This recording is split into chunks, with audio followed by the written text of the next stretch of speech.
Владата на Република Македонија се одлучи најнапред да се направи еден пилот проект, пилот општини, да бидат опфатени, се со цел да се утврдат сите проблеми што ќе се појават на терен во самата имплементација, за понатаму за да полесно оди имплементацијата на територијата на цела држава. Беше одбрана општината Кисела Вода од градот Скопје како урбана општина, беше одбрана општината Зелениково како рурална средина, но и како двојазична средина.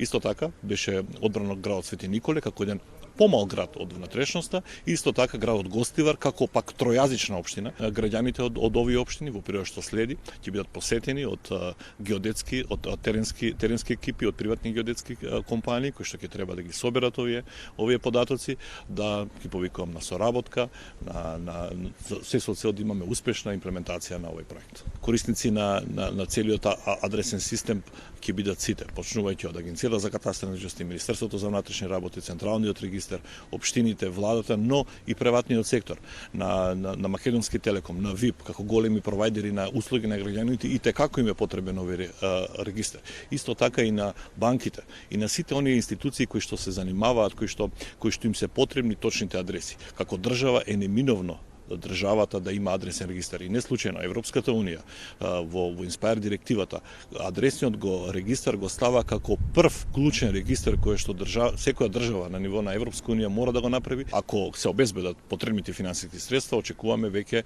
до крајот на 2018 година да имаме адресен регистар на целата територија на Република Македонија.